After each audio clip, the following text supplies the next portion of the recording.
Hebreus capítulo 11. Todos estão me ouvindo bem? Lá na galeria também estão me ouvindo bem? Tá bem? Ok. Eu que não estou me ouvindo bem. Nós estamos desde 2 semanas atrás, se não me falha a memória, né? Vendo, aliás, uma série de mensagens, 4 mensagens chamadas Os Heróis da Fé, baseado nos personagens descritos no capítulo 11 da carta aos Hebreus. E na primeira apresentação falamos sobre os 3 primeiros personagens que aparecem aí, né? Que é exatamente Abel, Enoque e Noé. E hoje falaremos de outros 3 chamados patriarcas, que está registrado aí na carta aos Hebreus, capítulo 11, a partir do verso de número 8. Quem encontrou, diga amém. Diz assim a palavra de Deus. Pela fé, Abraão, quando chamado, obedeceu a fim de ir para um lugar que devia receber por herança e partiu sem saber aonde ia. Pela fé, peregrinou na terra da promessa como em terra alheia, habitando em tendas com Isaque e Jacó, herdeiros com ele da mesma promessa.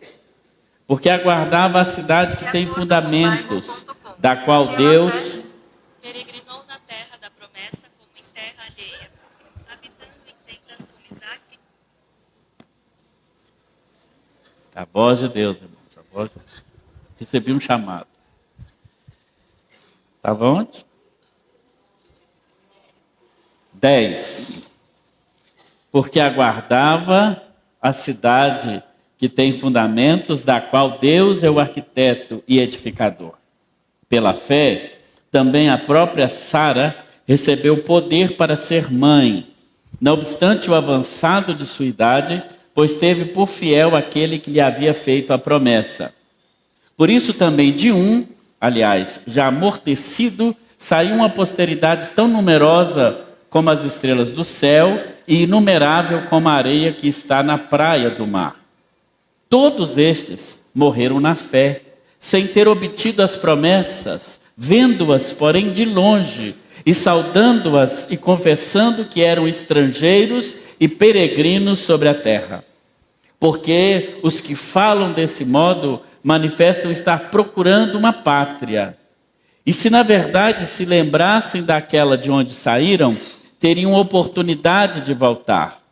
Mas agora aspiram a uma pátria superior, isto é, celestial. Por isso, Deus não se envergonha deles, de ser chamado o seu Deus, porquanto lhes preparou uma cidade. Pela fé, Abraão, quando posto à prova, ofereceu Isaque. Estava mesmo para sacrificar o seu unigênito, aquele que acolheu alegremente as promessas, a quem se tinha dito, em Isaque será chamada a tua descendência. Porque considerou que Deus era poderoso até para ressuscitá-lo dentre os mortos, de onde também, figuradamente, o recobrou. Pela fé, igualmente Isaque abençoou a Jacó e a Esaú acerca das coisas que ainda não estavam para vir. Pela fé, Jacó, quando estava para morrer, abençoou cada um dos filhos de José e, apoiado sobre a extremidade do seu bordão, adorou. Pela fé, José, próximo do seu fim, fez menção do êxodo dos filhos de Israel, bem como deu ordens quanto aos seus próprios ossos. Deus querido, muito obrigado pela tua palavra. Que ela possa encontrar terra fértil em nossos corações. O Senhor mesmo possa, com graça e misericórdia, falar no coração de cada um dos que aqui estamos. Que tão somente a tua voz seja ouvida e que toda voz contrária se cale no nome do Senhor Jesus. Amém. Graças a Deus. Graças a Deus pela sua palavra lida no nosso coração. Conta-se que um certo homem atravessou um abismo em um cabo de aço. Já viram essas pessoas que fazem travessias de alturas enormes? E aquele homem então atravessou com aquele cabo de aço. Depois ele atravessou de lá para cá, agora carregando um carrinho de mão vazio. Chegou do lado de cá e todos aplaudiram. Então aquele homem perguntou para uma mulher que estava muito eufórica e muito impressionada com aquele feito. Ele diz: a senhora acredita que eu possa voltar agora no mesmo cabo de aço com um carrinho, mas com uma pessoa dentro? A senhora acredita que isso é possível? Ela disse: acredito. Então ele disse: então pode entrar que eu vou atravessar. Ela disse: de jeito nenhum, não vou de jeito nenhum. Essa é a grande diferença entre acreditar e crer. Acreditar em algo basta. Tem alguma coisa errada? É lá? Ah, tá bom. Alguém pode ajudar lá, por favor?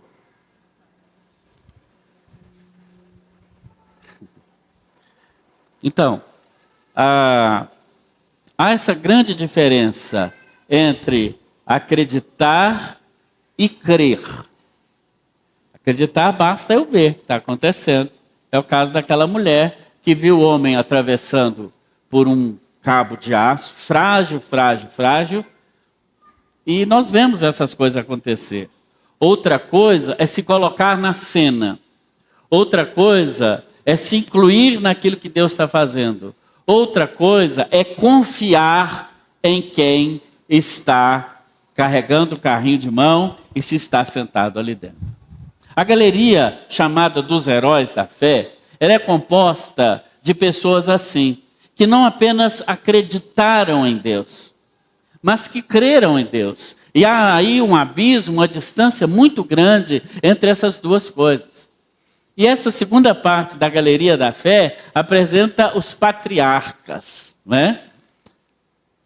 Nesse caso, Abraão, Isaque e Jacó. Por isso essa parte estou nomeando como essa segunda parte dessa série, os heróis da fé, o Deus, porque nós não queremos falar dos personagens. Não há neles nada que nós possamos dizer: olha, fulano é que foi assim. Porque se olharmos, na verdade, quando eu estava preparando essa mensagem, eu pensei assim: como é que eu vou dar o título? Né, pastor João Pessoa? Sempre que a gente prepara a mensagem, o título é a última coisa que a gente dá para a mensagem, sabia disso? Uma mensagem bíblica. Agora, tem gente, tem pregador que já escolhe o título, já escolhe até as divisões, depois ele diz assim: agora só falta achar um texto bíblico para colocar aqui.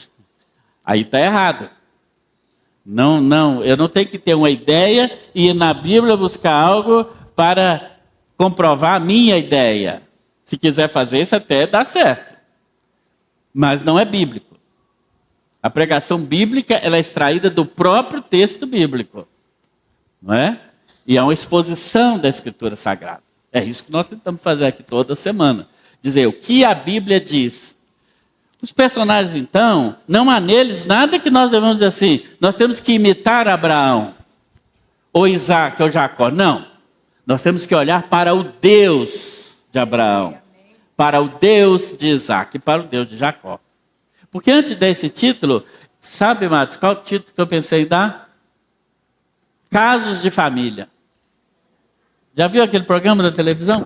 Casos de família? Um mais louco que o outro. Muito embora eu ache que aquilo é tudo combinado, né? Não sei se ainda tem esse programa. Mas era uma confusão tremenda. E se nós olharmos para a vida de Abraão, Isaque e Jacó, nós vamos ver, gente, que a história desse povo também é uma confusão tremenda. Tremenda. Porque nós vemos Abraão e Sara, não é? Por exemplo, Abraão é aquele que mentiu sobre Sara ser sua esposa, porque ela era muito bonita e chegou numa determinada cidade, E o líder lá achou graça em Sara e etc. Ele disse, não, é minha irmã. E não era nada, era uma meia verdade, porque de fato Sara era como se fosse prima de Abraão, né? E ele tentou, mas não deu certo. Mentiu. O pai da fé. Imagina o que é isso. Também quando o Senhor anuncia para Abraão, já com mais de 100 anos, e Sara com 90, que eles teriam um filho, e como vimos aqui na leitura que lemos, né? O escritor aos Hebreus, citando o Antigo Testamento, diz, em Isaque será chamada a tua descendência. Mas quando Abraão e Sara ouvem o anjo dizer, olha, vocês vão ter um filho, eles se riem, eles acham graça. Imagina, o velhinho de 100 anos e a mocinha de 90. O anjo chega e fala, vocês vão ter filho. Ela fala, já deu, já que já não sai mais coelho dessa cartola, não, filho. O ventre, né? Diz assim, o ventre já estava amortecido, e o escritor aos Hebreus diz isso. Eles se riem. Como é que é o pai da fé e ri um riso de incredulidade? Isaac também mentiu sobre a sua esposa Rebeca, que devia ser uma moça também muito linda. Jacó e Esaú, os dois irmãos, quase se mataram. Tinha que chamar casa de família. Se chamasse eles aqui nesse palco aqui, nós íamos ter um bom programa, ia dar muita audiência. Mas não. Com todos esses problemas, esses 3 personagens bíblicos estão figurando da galeria mais improvável na qual eles poderiam figurar. A chamada galeria dos heróis da fé. Esses que riram de Deus, esses que mentiram, esses que enganaram, estão ali nessa seleta galeria. Porque nós não estamos aqui para falar sobre eles. Tanto eles quanto nós fomos salvos e somos usados por Deus, não por causa de nós, mas sempre apesar de nós. Portanto, quando vemos esses defeitos desses nossos heróis, e a Bíblia é um livro maravilhoso, porque os seus heróis não usam capas, não têm superpoderes, mas são heróis que são como nós, eu vou dizer, hein? Vou arriscar. Mesmo tendo professor de teologia aqui hoje à noite aqui. Vou arriscar. Em alguns aspectos eles eram até piores do que nós. Piores. Davi era um mulherengo, por exemplo. O Abraão, coitado, falava hoje de manhã, né? Deus falou assim, Abraão, você, aliás, era Abrão, o pai exaltado, aí Deus botou o nome dele de Abraão, o pai das multidões. Só que ele não tinha filho. Imagina Abraão andando lá pelas ruas de onde ele morava lá, de Arã. Quem é você? Eu sou o pai das multidões. Mas você não tem filho, sou mulher estéril. Gente, ele devia se envergonhar disso. Imagina. Mas não. Ele era chamado de Abraão, não pelo que ele era naquele momento, mas pelo que viria a ser. Aí a Sara, para Abraão não ficar muito envergonhado lá na freguesia, lá onde ele morava, a Sara teve uma ideia extraordinária. Ela disse assim, para você ser Abraão de verdade, você precisa ter filho. Eu sou estéril, não posso ter filho. Então nós vamos pegar a empregada, tinha lá uma secretária chamada Agar. Eu falou, e ela é boa parideira. Vem cá. Acho que a Agar até bonitinha, era egípcia. Imagina um egípcio com aquelas pinturas no olho. Imagina aí, a Cleópatra. Então o Abraão falou assim, ó, mulher, seguinte, eu vou fazer o esforço. Vou fazer esse sacrifício por você, porque eu te amo. Vamos, Agar, vamos ali conversar. Tentou dar um jeitinho para Deus. Deixa eu dizer uma coisa. Quando Deus tem uma promessa para a nossa vida, a gente não precisa dar jeitinho, não. A gente tem que saber esperar. Porque talvez a bênção não venha no tempo que nós achamos que ela tem que vir. Mas ela vem. Ela vem. Amém ou não? Ela vem. São essas pessoas. É sobre o Deus delas que eu quero falar hoje à noite, rapidamente. Não sobre elas. Porque nelas não há nenhum tipo de virtude para dizermos, ele é o nosso exemplo. Não, nenhum deles serve o nosso exemplo, tudo não, irmãos. Mas a maneira como Deus agiu. Portanto, era comum, né, dos judeus darem um nome para Deus. Não é como hoje a gente chama Deus de Deus, não. Deus era conhecido pela experiência que se tinha com ele. Né? Que se tinha com ele. Por exemplo, quando nossa filha mais nova nasceu, Ana Beatriz, está aqui na minha frente, e que é a minha preferida de eu fazer ilustração com ela, e ela ama. Olha a carinha dela. Se tivesse uma câmera aqui, podia filmar a carinha dela. Mas quando a Bia nasceu, há 14 anos atrás, dia 1º de abril de 2010, logo que a médica já trouxe a Bia, né? O próprio nascimento dela já é um milagre por si, mas isso eu conto outro dia. Mas quando trouxe e botou ela lá junto da mãe, eu já percebi uma protuberânciazinha aqui no cantinho do olho dela, uma bolinha. Eu olhei e falei, ué, essa aqui veio com bolinha, veio diferente. Os outros vieram sem bolinha, essa veio com bolinha. E para não preocupar a mãe, não falei nada, né? Mas não achei assim muito certo aquela bolinha naquele lugar, não. Vamos embora. E realmente era no seu nome médico, e depois os doutoras e doutores podem ajudar, nem sabia disso. Existe um vaso entre o olho e o nariz. Né? Não sei como é que chama também, mas é um canalzinho. Por isso que quando a gente chora, o nariz escorre. Olha para você ver. E na igreja também é cultura. Você não sabia disso, mas agora você sabe. Então a lágrima, ela desce e vem para o nariz. Porque senão ela entornaria. Né? E o nosso olho está o tempo todo produzindo lágrimas. Não é? O tempo todo, não é só quando a gente chora. Pois bem, aquele canal entupido, o que acontecia? Infeccionava o olho e aquilo foi crescendo. E a Bia, então, já na sua primeira semana, estava com uma parte do olho, do rosto, assim, bem inchado. E aquilo a gente entrou em desespero. Vamos buscar médico, ir atrás de médico daqui, médico de lá. E um deles falou assim, olha, tem como fazer uma cirurgia. Tem como fazer. Só que ela está muito novinha, tem 1 semana e pouquinho, 2 semanas. É muito complicado. E o médico falou, como você vai sentir como se fosse em você, enfiando uma agulha no seu olho. Imagine que é isso. Mas se fosse em mim, podia até enfiar. O problema era nela, um bebezinho, pequititinho, bonitinho, que era beleza. Oramos, fomos para o joelho orar. Porque começou a tomar antibiótico muito forte, bebezinha, e aquela confusão, e a imunidade baixíssima, e sempre doentinha de outras coisas. Fomos para o joelho orar. Não teve outro caminho. E uma reunião de oração numa casa, num PGM, que a gente frequentava. Então, naquela hora de pedir oração, logo no início, eu tinha acabado de chegar com ela do médico, era uma sexta-feira, e o médico então disse assim, olha,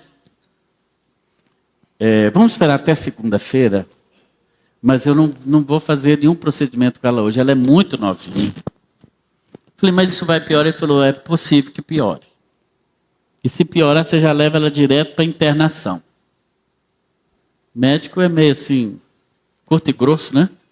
Deixa eu te dar uma apaziguada na coisa. Na sexta-feira à noite nós oramos nessa PGM, nessa célula. No sábado a coisa veio diminuindo. No domingo diminuiu. Na segunda já não tinha mais nada. Nada. Oramos, agradecemos, demos testemunho. Dali a um tempo, o outro olho. O outro olho, com o mesmo problema. Aí foi o outro lado que ficou inchado. Falei, Senhor, oramos. Esperando Deus curar. Ela foi crescendo, aquilo foi diminuindo, mas sempre usando antibiótico. A gente tinha que sempre apertar essa bolsazinha, que aqui tem uma bolsa, né? Para sair as coisas, etc. Foi assim até ela ter 3 anos de idade. E quando ela fez 3 anos, nós levamos então para fazer o procedimento médico no outro olho. E fez, desobstruiu, né? Aquela... Eu imagino que é como se enfiasse uma sondazinha para desobstruir. No caso, o lado direito. Primeiro era o lado esquerdo. Aí a médica veio e falou assim: olha, você sabia que o outro lado também está obstruído? Eu disse: nós sabemos, sim. Ah, tá, porque o de cá a gente resolveu. Agora o outro, não. O outro era o primeiro, desde quando ela era bebezinha. Eu falei assim: mas doutor, então por que não está com problema, se o outro lado está obstruído, igual a senhora está dizendo? Ela falou assim: eu não sei. Mas a lágrima encontrou algum lugar ali, está passando por ali. Aí eu falei com ela: foi Deus, doutor, que criou um outro caminho aí. E até hoje, né, minha filha? Está tudo bem? O caminho de Deus é perfeito, já diz lá. Né? Ou seja, um olho Deus curou pela fé, não tenho dúvida nenhuma. Mas o outro Deus quis curar por meio da medicina. E está aí uma menina bonita, solteira, não é? Feliz, alegre, sorridente. Não é? Ou seja, isso quer dizer que nós temos um Deus que é o Deus de Abraão. E quem é o Deus de Abraão? É El Shaddai, o Deus Todo-Poderoso. É assim que Abraão se relaciona com Deus. O Deus para Abraão era El Shaddai. Talvez se eu fosse dar um nome para Deus a partir da experiência que eu tive, talvez seria o Deus que cura o olho de criança. É assim que eu ia chamar o meu Deus. Para mim, Deus é isso. A partir da minha experiência. Então o judeu era assim, ele colocava em Deus o nome a partir da sua experiência com Deus. Então, a partir dessa experiência, Deus para mim é o Deus que cura da maneira que Ele quer. Ora, Ele pode curar sem interferência humana nenhuma, e ora, Ele pode curar com interferência humana. Mas é sempre Ele que cura. É a partir da nossa experiência. Se você tivesse que colocar um nome Deus, quem seria Deus para você? Talvez o Deus que me dá filhos, o Deus que me deu uma esposa, que não está fácil não, irmão. Está fácil não, o negócio está difícil. O Deus que me deu um marido, mais difícil aí. Não está fraca, a coisa está difícil. Tem que orar, tem que ir para o joelho orar. Para Abraão, Deus era El Shaddai, o Deus Todo-Poderoso. E a fé que Abraão teve nesse Deus é aquela fé que nós podemos chamar a fé que diz sim para Deus, mesmo sabendo o que vai acontecer. É a fé que diz sim para Deus, mesmo apesar da herança de incredulidade que ele trazia. Lemos lá no texto de Gênesis, que conta a história de Abraão, sobretudo Gênesis 12, versículo 1, que o chamado de Deus para Abraão foi: sai-te da tua terra e da tua parentela, sai-te da tua terra e da casa do seu pai. Eu fico pensando, por quê? Se quiser mudar o slide, pode. Por quê que ele diz, sai da tua terra e da casa do teu pai? Está lá escrito, você pode conferir depois. O pai de Abraão chamava Terá. E a Bíblia diz lá no texto bíblico, de Gênesis 11, 31 e 32, exatamente que Terá saiu do lugar onde ele estava, não é? Gênesis 11, 31 e 32, diz assim: tomou Terá, ou Tera, a Abraão, seu filho, e a Ló, a Sarai, sua nora, e saiu de Ur dos caldeus, para ir até Canaã. Ele saiu de onde? De Ur, para ir até Canaã. E olha o que a Bíblia diz. E foram até Harã, onde ficaram. E a Bíblia diz, e havendo Terá vivido 250 anos, morreu em Harã. Veja, ele saiu de Ur para ir a Canaã. Chegou num lugar chamado Harã. E ali ele morreu. Peraí, ele não saiu de Ur para ir para Canaã? Sim ou não? E por que ele parou em Harã e ficou parado ali e morreu ali? Porque ele não teve fé.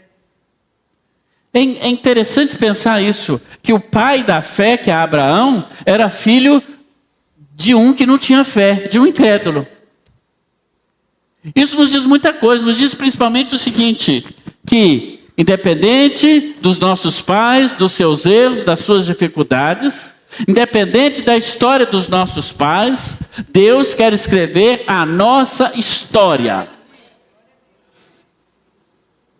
E às vezes muitos de nós nos escoramos atrás dos pais, da mãe ou de quem quer que seja, e dizemos, eu não fiz isso porque não deixou, porque eu não tive esse exemplo em casa, porque eu fui criado num lugar muito complicado, por isso que eu fui para a vida do crime. Não tem nada disso. Deus sempre pode reescrever a nossa história, independente da maneira como ela está sendo escrita até hoje.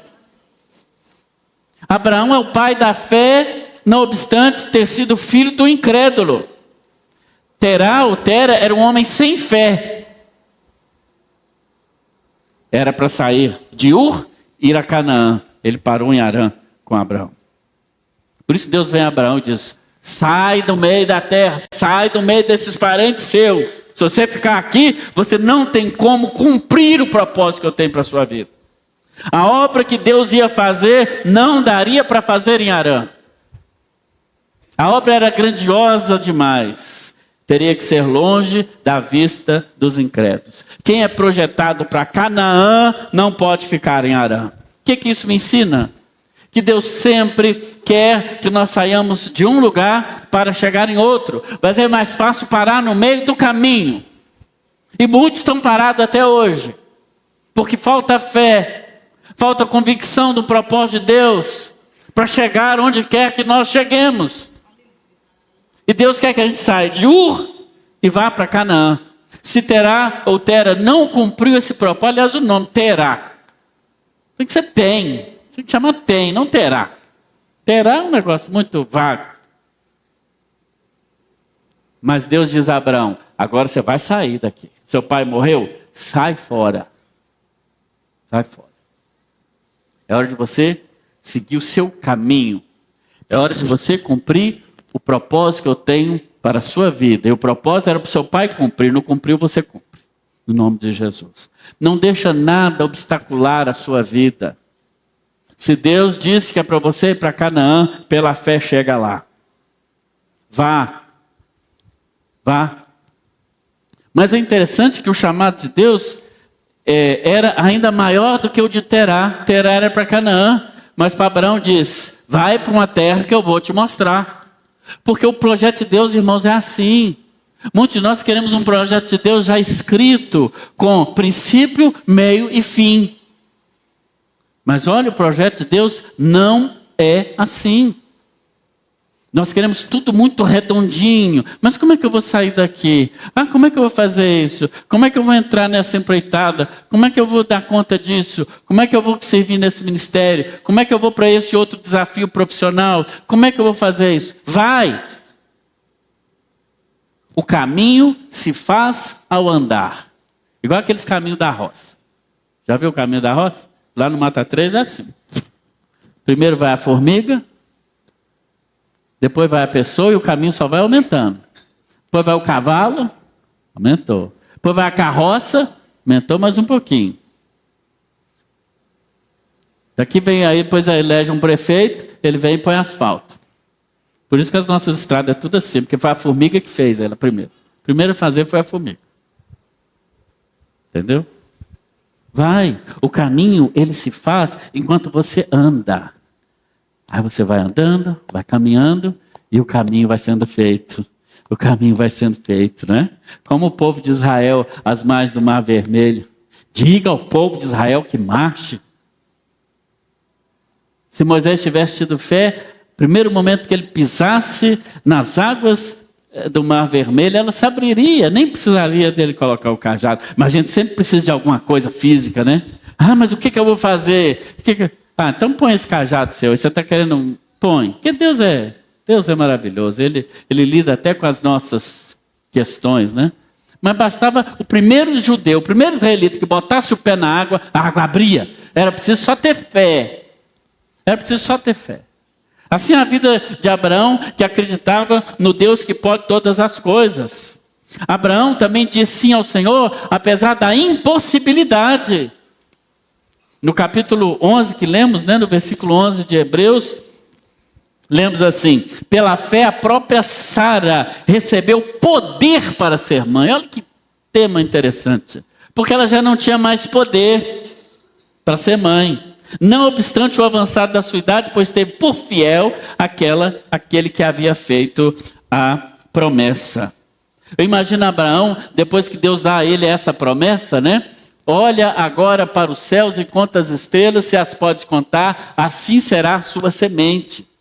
Eu imagino Abraão, que não era pai de ninguém, já velho, ele saía para fora e olhava para as estrelas. Ele contava as estrelas. Ele pensava, como isso vai acontecer? O meu corpo já está amortecido, o da minha esposa também. Como nós vamos ter filho para encher esse tanto de estrelas? Romanos 4,19 diz que Sara tinha o ventre amortecido, mas havia uma promessa. E ele creu contra a esperança, como diz também o apóstolo Paulo aos Romanos, capítulo 4, 18 e 20. Ele diz, pela fé, Abraão creu contra. O que é crer contra a esperança? É fé. É você não ver sinal nenhum que aquilo vai dar certo. Mas pela fé, você vê. Vou contar outra história aqui para vocês. Que eu agora estou me tornando um exímio plantador de semente. Entendeu? Se o negócio de pastor não der certo, eu já vou até vender semente para os outros. É para rir, gente. É uma brincadeira. Então, os irmãos sabem, cadê o Gessi? Gessi não vai me deixar mentir sozinho. Cadê o Gessi? Ah lá, está lá na galeria. Hoje ele é o diácono da galeria. E eu, os irmãos sabem, já plantei um mamãozinho, levei para a terra dele, lá para o lote dele, plantei lá e ele falou assim, aqui não dá isso não. Falei, vai dar, porque é eu que estou plantando. E, irmão, ele cada dia traz 5 mamão para mim. Do pezinho. Do pezinho. Entendeu? Eu não sei mais o que fazer com tanto mamão, que eu já como cru, e patê, e não sei o que, com leite em pó, então é o que eu mais como. Entendeu? Inclusive, no meu 30 anos, o Everton deu leite em pó para mim. Cadê o Everton? Ali, o Everton é a doutora Patrícia. Acabou já, se vocês quiserem repor. Mas aí, essa semana, irmãos, eu abri um mamão, um mamão daqueles, olha lá.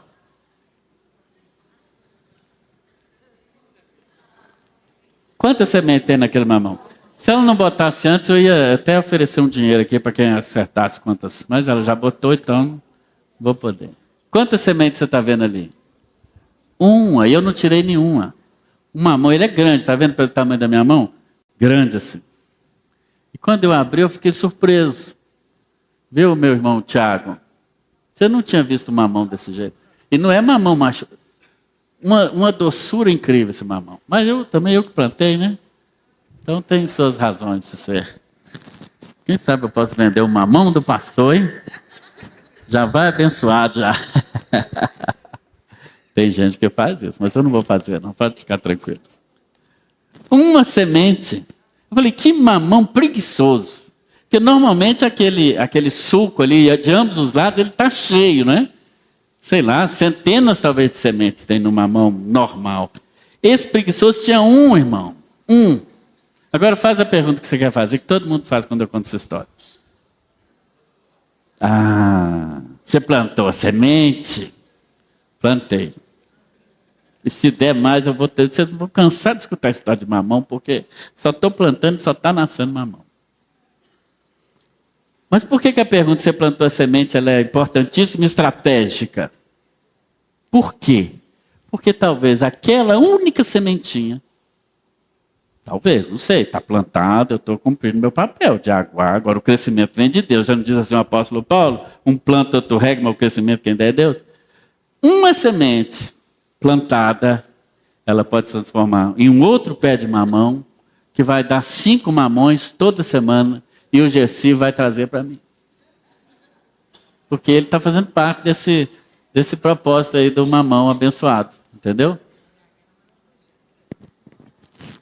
Quando eu plantei aquela semente, eu plantei com muita fé. Muita fé. Porque também tinha que ter pelo menos uma semente, não é? Não tinha como plantar nada. Ou seja, a fé, ela depende já de algo. Não que Deus dependa, mas Ele quer nos usar como participantes daquilo grande que Ele está fazendo. Não é? Eu imagino também o meu querido Abraão olhando para as estrelas e pensando. Até que o dia que o anjo vai lá e fala: Abraão, hoje é o dia, Abraão, chegou o dia. Você vai ter um filho. E a Sara, não sei porquê, as mulheres nem fazem isso, mas ela fazia. Ficava escondida atrás da parede lá, querendo escutar a conversa do marido. Mas isso era coisa da Sara. Beber uma aguinha aqui. Porque as mulheres não fazem isso, né, irmãs? Faz não. Faz não, né, irmã? Aí a Sara riu. Porque ela já tinha 90, o Abraão 100. E o anjo fala: você vai ter um bebezinho, seu e da Sara. Não é da empregada, não é da Sara.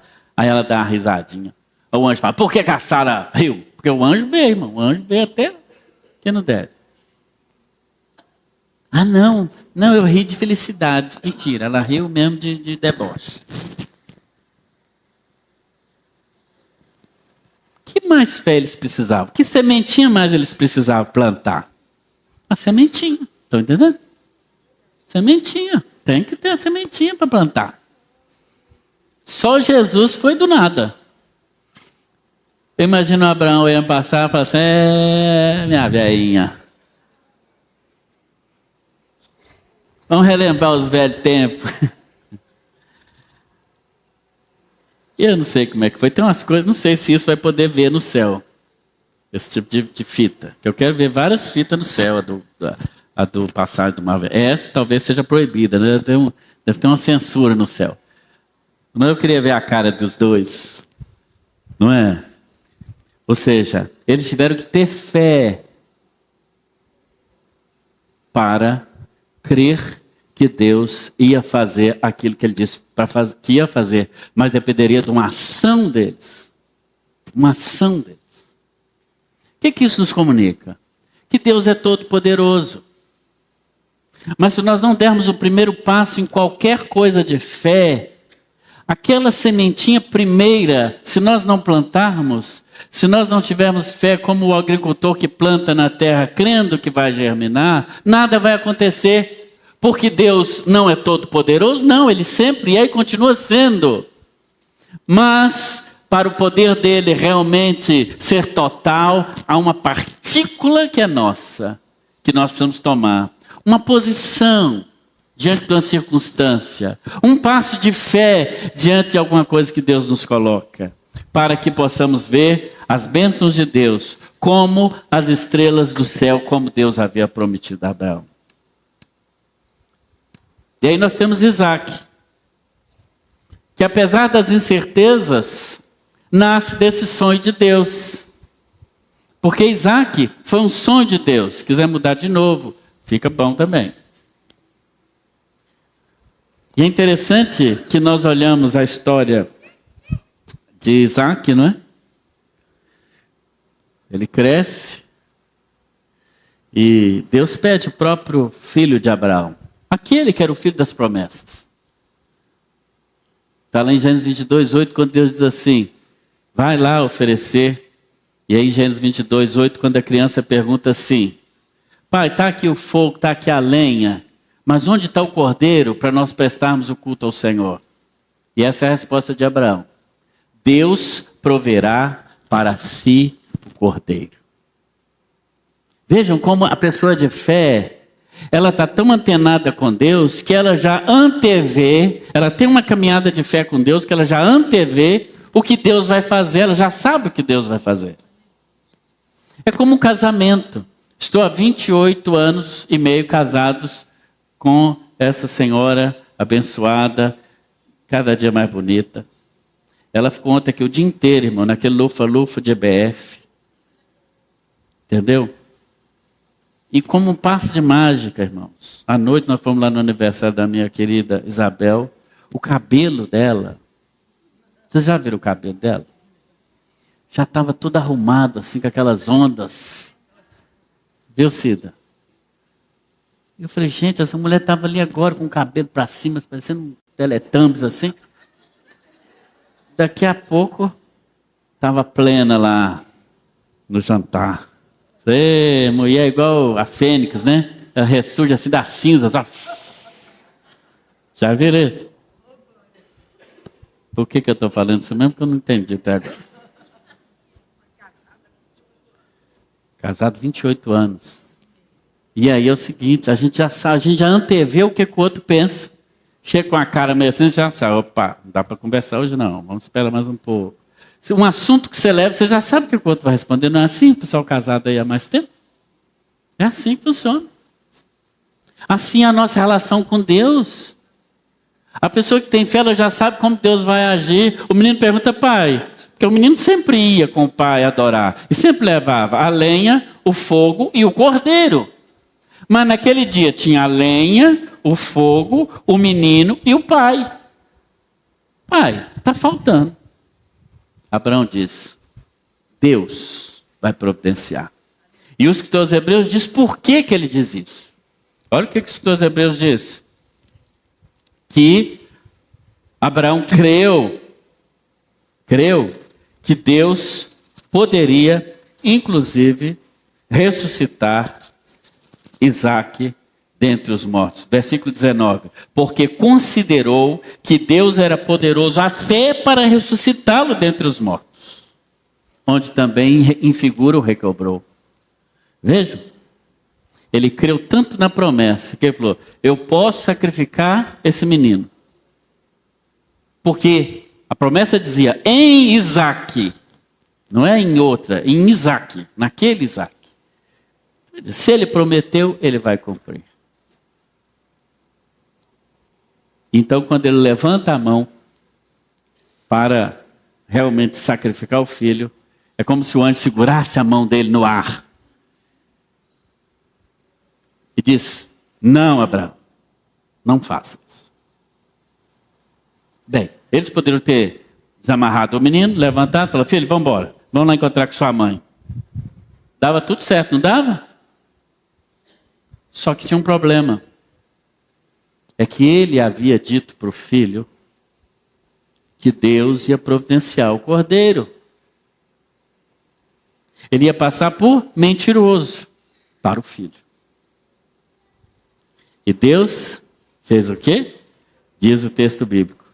Que eles olham para trás, está ali um carneirinho agarrado num arbusto. Olha, Deus cumprindo a palavra de Abraão. Não é mais apenas Abraão que cumpre a palavra de Deus, mas Deus cumpre a palavra daquele que tem fé. Eles sacrificam e vão embora. E sabe quem aquele cordeiro sacrificado representa? Jesus. É uma pré-figura de Cristo. Isaque é o sonho de Deus para a vida de Abraão. E para encerrar, o terceiro personagem é Jacó. Porque é Deus de Abraão, de Isaque e de Jacó. O Deus de Jacó, se o Deus de Isaque é Jeová Jiré, o Deus provedor, o Deus de Jacó é Jeová Shalom, é o Deus da paz. Jacó é o usurpador, aquele que enganou o pai, o irmão. Ele já nasce em Gênesis 25, 26, agarrado no calcanhar do seu irmão. Depois ele engana o irmão. Pode passar o próximo slide. Estou andando um pouquinho mais rápido. Quando o conflito familiar se instaura, quando o Jacó, ainda jovem, ele oferece ao seu irmão um prato de lentilhas para que o irmão trocasse o direito da primogenitura, porque Esaú era o irmão mais velho. Mas Jacó queria a bênção do pai. Então ele leva um prato de lentilhas, deve ser uma coisa muito gostosa. E Esaú fala, eu troco, me dá esse prato de lentilhas e você recebe a bênção. Esaú é o sinal daquele que troca a bênção de Deus por qualquer coisa. Não tem paciência de esperar o tempo de Deus. E há muitos são assim, não são movidos pela fé. Trocam por qualquer prato de lentilhas o privilégio de servir a Deus. Porque, irmão, servir a Deus implica em perdas, não tenha dúvida disso. Toda escolha que nós fazemos implica em alguma renúncia, em alguma perda. Esaú precisava ficar firme e dito, não, eu sou o primogênito, eu quero receber a bênção. Porque era costume dos pais abençoarem com a bênção especial os filhos mais velhos. Mas Jacó queria a bênção. E ele engana o irmão, de certa maneira, mas o irmão também concorda com aquilo. Pelo que você tem trocado a bênção de Deus na sua vida? Pelo que você tem trocado aquilo que Deus tem para você e já está registrado na sua palavra e você não consegue alcançá-la? Pelo quê? Qual que é o prato de lentilhas que tem te enchido os olhos? Mas como Isaac pode ser inclusive aquele que deu o nome à nação de Israel, o povo de Deus? Ele teve muito problema, Isaac. Na verdade, é o mais problemático da família, ele. Mas teve um detalhe na vida dele. É que ele teve um encontro com Deus. Aí volta para mim na anterior aí, porque tem esse versículo que eu queria dizer, que é o Gênesis 28, 21, quando ele tem um encontro com Deus, na coluna de Betel, ele tem um sonho. E ele faz um pacto com Deus, uma aliança, ele diz assim, se Deus for comigo, porque ele fugiu, né? Fugiu do pai e do irmão, mas ele diz a Deus, se Deus for comigo de maneira que eu volte em paz para a casa de meu pai, então o Senhor será o meu Deus. Ele queria paz, muito embora ele tenha provocado a guerra, mas ele diz, eu quero paz. E se Deus for comigo na minha caminhada e me der paz, o Senhor será o meu Deus. Pronto, ele fez um pacto com Deus. E quando nós fazemos um pacto, uma aliança com o Senhor, independente do nosso passado problemático, Deus corrige e traz paz. Deus trouxe para ele uma família. Uma família. Ele chega na terra do seu tio, né, Labão, e ali ele encontra Raquel. Oh, Raquel, que belezura. Só que o tio engana ele e joga logo a Léia na frente. Diz que a Léia era meio esquisitinha, meio feinha. A Raquel era mais bonitinha. Mas Deus deu a ele a bênção também. Porque ele fez uma aliança com Deus, não é? Esse é o Isaac e a Rebeca. Esse eu já passei lá, como é que o Isaac era bonito. Pode passar a próxima. Pode passar a próxima. E aí Deus faz o que com ele? Restaura o passado. Mais de 20 anos depois que ele enganou o irmão com um prato de lentilha, ele já tinha ido para Harã, ele já tinha sua família, já tinha seus filhos. Ele prosperou, Deus abençoou a vida dele, que ele ficou próspero, rico. Imagina. Vejam, independente do nosso passado, se a gente cumprir o propósito de Deus, ele cumpre na nossa vida o propósito dele. E nós vamos ser abençoados por ele. Mas aí agora chegou o momento em Gênesis 33 dele rever o seu passado. Deus mostrou para ele muito claramente que ele precisava voltar para a terra dos pais dele. Ele então resolve voltar. Ele diz, está na hora. Pega suas esposas, pega seus camelos, pega tudo que tinha e vai voltando. Mas ele tinha uma conta do passado para pagar. Lembra do problema com o irmão? E ele fugiu porque o irmão queria matá-lo? Em Gênesis 33, 1, a Bíblia diz que em determinado momento do retorno dele, porque sempre, irmãos, o caminho de volta é o mais difícil, sabia? Não é quando você faz um trem errado? Quando você tem, viu, Matos? Pedir perdão a Helenice de alguma coisa errada que você fez, o cara falou, não faz isso não. Aí você vai lá e faz. Você tem cara de que faz. Não? Sei não, estou brincando.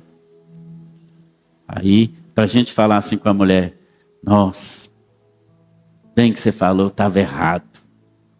Ô, gente, isso é difícil demais. Irmão, vocês estão rindo aí, mas é difícil. Admitir para a mulher que nós estávamos errados, não é? Mas tem que admitir. Viu, Jairo?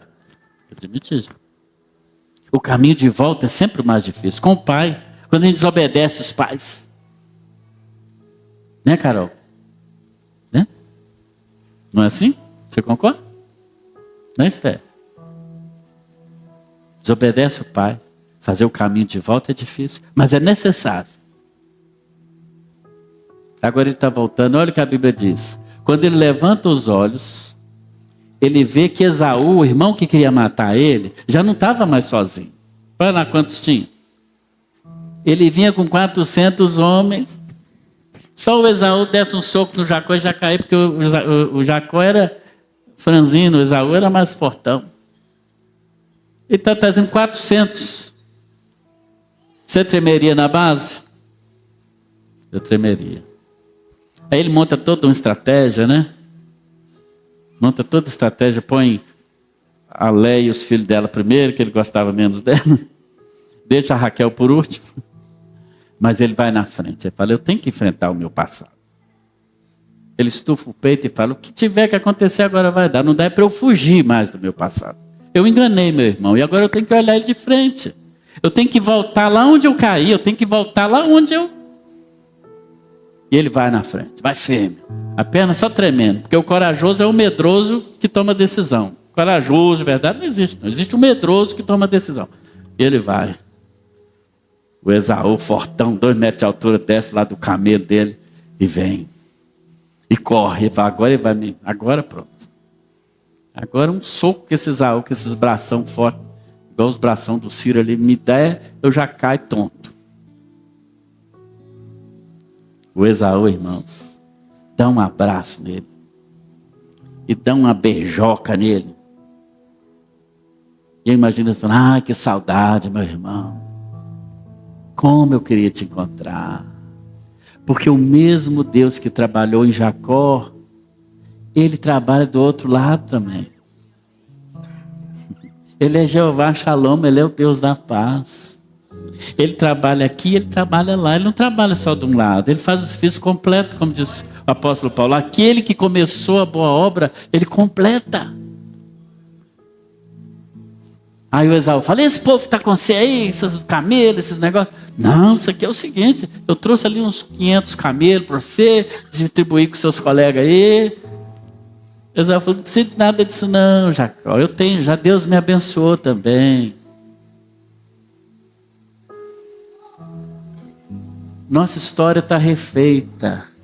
O passado está refeito. Agora cada um de nós vamos viver a nossa vida em tranquilidade. Você não está mais preso a mim pelo problema que você fez. Vamos viver livre. Esse é um programa Casos de Família, viu, Mário? Que tudo termina bem, não tem confusão, não tem briga, não tem nada. Porque as histórias de Deus são assim. Agora olha aqui para mim em nome de Jesus. Essas pessoas entraram pela galeria da fé, não porque eram perfeitas, eram pessoas como eu e você. Mas porque elas tinham um Deus que é todo poderoso. Tinha um Deus que é Jeová Jiré, o que provê tudo a nosso respeito. Tinha um Deus que é Jeová Shalom, que é o Deus da paz. E ainda hoje esse Deus quer restaurar relacionamentos. Ele quer que você também viva pela fé. Não sei que problema, de repente, até mesmo familiar você tem vivido. Que dificuldade no casamento, na sua família mais extensiva, na igreja, no seu trabalho, no seu relacionamento com Deus. De repente, em algum momento, você distanciou de Deus. O que o Senhor está dizendo a você é isso: olha, não há impossíveis para mim. E a promessa que eu te fiz, eu quero cumprir. Mas sai dessa caixinha que você está, sai da sua parentela. Você tem que ser diferente. Se é um problema familiar que te prende lá, eu não posso crer em Jesus porque a minha família toda foi assim, dessa religião, daquilo tal. Sai da parentela, é o momento de você sair desse caminho. Deus tem uma outra coisa para você. Ou como Isaac, seu sonho de Deus, se é aquele que vai cumprir o propósito do Senhor, ou como Jacó, aquele que Deus refaz o passado. Volta onde você caiu, algum problema na família, algum laço rompido, volta. Sabia que nós que somos casados, casamos com a família também? Viu, Xavier? Já você casou só com a bonitinha da Gabriela. Família toda vem junto. É assim que funciona. Tem que ir lá comer o frango frito domingo. Ele desce meio engasgando assim, mas está na benção. Eu estou brincando com você com isso porque eu sei que não é assim. Faz parte, como dizia o filósofo do passado aí, né? Baixa a sua cabeça, eu quero orar pela sua vida.